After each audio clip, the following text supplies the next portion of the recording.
Assalamualaikum dan salam muafakat Johor. Astro Production Sedia Berhad APSB, anak syarikat milik penuh Astro Malaysia Holdings Berhad, Astro dan Iskandar Malaysia Studio Sedia Berhad PIMS akan bekerjasama untuk menawarkan perkhidmatan penerbitan kandungan TV bertaraf dunia di Pinewood Iskandar Malaysia Studio. Memorandum Persefahaman MOU yang dimeterai kedua-dua belah pihak itu dilihat mampu merancakkan lagi dunia industri kreatif yang kini sedang berkembang pesat dalam arus kemajuan negara. Ketua Pegawai Eksekutif Astro Datuk Rohana Rozan berkata, Malaysia perlu menjadi sebuah negara kreatif yang disegani bukan sahaja di rantau ini, malah di peringkat global. Extension regional content formats also strongly resonates with ASEAN audiences. And we looked at some numbers, and ASEAN content production is expected to grow from the current 150,000 hours, and in 5 years it's expected to grow to about 300,000 hours over the 5-year time frame. So all these factors, when you bring them together, must bode well for this collaboration, and together we should aspire to be a key player within this space.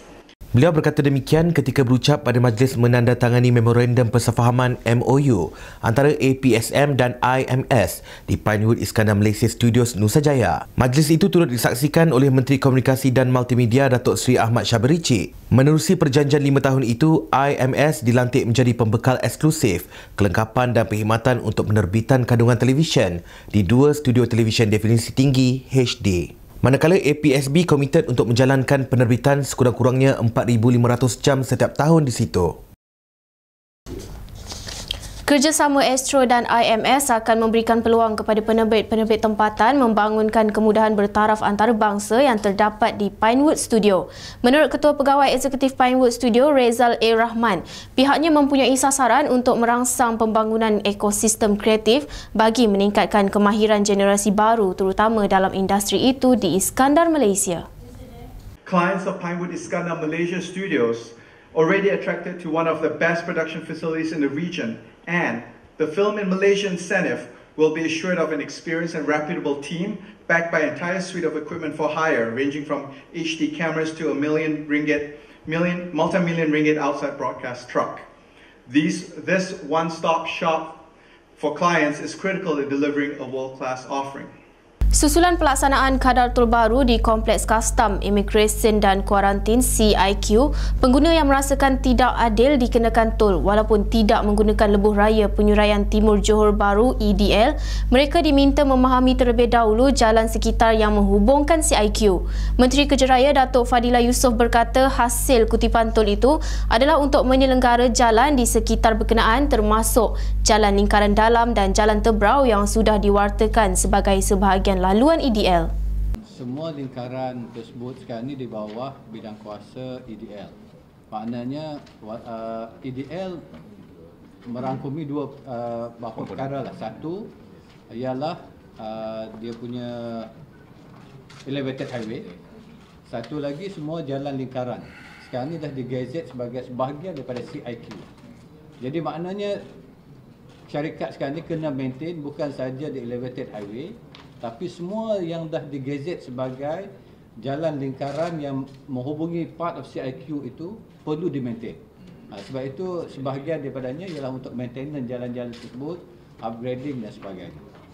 Beliau berkata demikian dalam sidang media selepas melakukan tinjauan dan menghadiri taklimat berhubung pelaksanaan kadar tol baru berkenaan. Turut hadir Menteri Komunikasi dan Multimedia Datuk Seri Ahmad Syabri, Timbalan Menteri Kejaraya Datuk Rosnah Abdul Rashid Shelin dan Anggota Parlimen Johor Bahru Tan Sri Syahril Abdul Samad. Sementara itu, Datuk Seri Ahmad Syabri berkata pelaksanaan kadar tol baru itu hanya memberi kesan minimum kepada pengguna. Sedangkan keseluruhan jumlah kenderaan yang menggunakan CIQ, EDL keseluruhannya adalah 180,000, tetapi yang pergi menyeberang sana ialah hanya 60,000. Dan daripada 60,000 itu data yang kita dapati hanya 8,000 kenderaan saja yang kenderaan yang didaftarkan Malaysia, maknanya kenderaan Malaysia, dan selebihnya ialah merupakan kenderaan yang didaftarkan di Singapura. Ini tidak bermakna semua itu adalah rakyat Singapura, tetapi kenderaan yang didaftarkan di sana.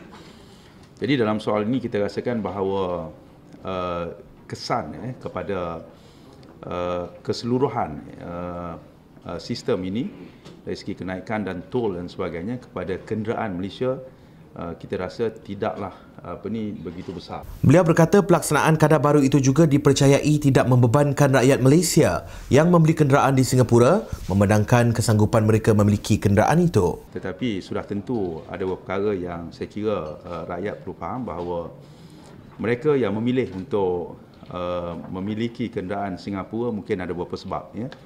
Tetapi semua tahu bahawa kosnya adalah tinggi kalau memilih untuk memiliki kenderaan Singapura, kerana syarat memiliki kenderaan dan sebagainya adalah lebih ketat, dan kos-kos tambahan termasuk memiliki sijil pemilikan kenderaan adalah merupakan satu kos yang tinggi. Jadi kenaikan tol itu dianggap tidaklah terlalu besar dari segi proporsinya kepada keseluruhannya.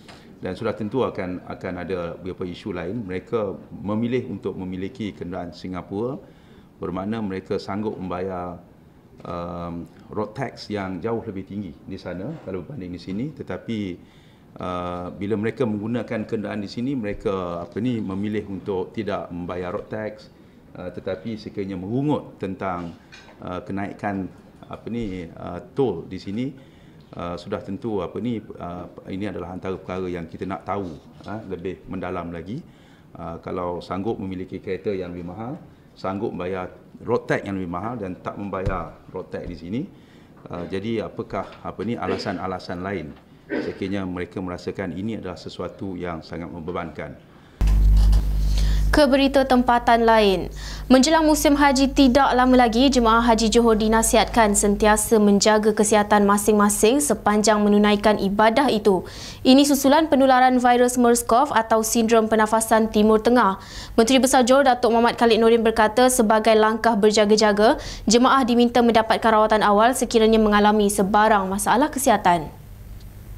Saya juga ingin mengambil kesempatan ini untuk mengingatkan kepada semua agar sentiasa menjaga kesihatan sepanjang menunaikan ibadah haji. Segeralah berjumpa dengan pegawai kesihatan yang disediakan oleh tabung haji sekiranya mempunyai demam ataupun masalah kesihatan yang lain. Beliau berucap pada majlis perjumpaan bersama 400 bakal haji yang menerima tambang percuma oleh Kerajaan Negeri Johor di Pesada Johor Bahru. Sebanyak 1.8 juta diperuntukkan kerajaan negeri bagi menanggung tambang 400 jemaah haji menunaikan rukun Islam yang kelima pada tahun ini. Mulai tahun lepas, kota 500 penerima tambang haji percuma dikurangkan kepada 400 berikutan keputusan Kerajaan Arab Saudi mengurangkan kota jemaah semua negara sebanyak 20%. Menurut salah seorang warga emas yang juga bakal calon haji, Yaakob Ahmad ternyata sebab dan gembira apabila terpilih menunaikan ibadah haji pada kali ini. Apa perasaan mendapat kuota? Oh, perasaan suka gembira. Sedih. Antara 500 tu yang terpilih kan. Tak boleh cakap. Susah nak kata. Dia macam pergi dengan siapa kan? Pergi dengan siapa? Dengan anak lah. Apa perasaan nak cakap terima kasih ke? Ya, terima kasihlah pada kerajaan ni. Beliau yang berasal dari Pontian kelihatan uzur ditemani anak dan isterinya mengucapkan ribuan terima kasih kepada kerajaan negeri kerana diberi peluang menunaikan ibadah haji kali ini. Saya ucapkan terima kasih kepada kerajaan negeri Johor di atas kota yang telah diberikan kepada kami bertiga lah. Saya, ayah saya dan mak saya lah. InsyaAllah tahun ini kami akan dapat menunaikan haji pada tahun ini lah, insyaAllah. Datuk Muhammad Khalid juga menasihatkan agar jemaah menjaga keselamatan berikutan Kota Suci Mekah termasuk Masjidil Haram yang sedang dalam proses penstrukturan semula. Kerajaan Negeri Johor akan memberi tumpuan kepada pengurusan hal ehwal Islam dalam usaha menitik beratkan kesejahteraan dan meningkatkan ekonomi masyarakat Islam di negeri ini. Menteri Besar Johor Datuk Muhammad Khalid Nordin berkata, usaha itu akan dilakukan di bawah Pelan Suara Hati Johor memartabatkan agama Islam yang akan dipengerusikan oleh Pengerusi Jawatankuasa Hal Ehwal Agama Negeri. Antara usaha menegakkan syiar Islam di negeri ini, di negeri Johor, kerajaan negeri akan terus menitik beratkan mutu pendidikan agama di samping memastikan ilmu agama diperluaskan kepada semua.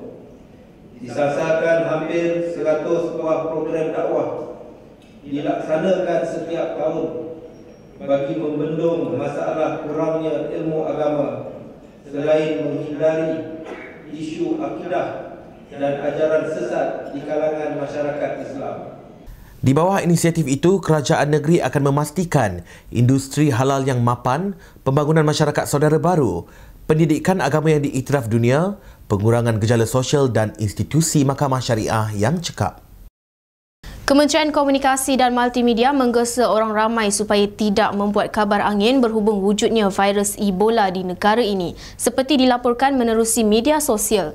Menterinya Datuk Seri Ahmad Sabri Cik berkata, penyebaran laporan tidak benar berhubung perkara itu boleh menimbulkan perasaan takut dalam kalangan orang ramai.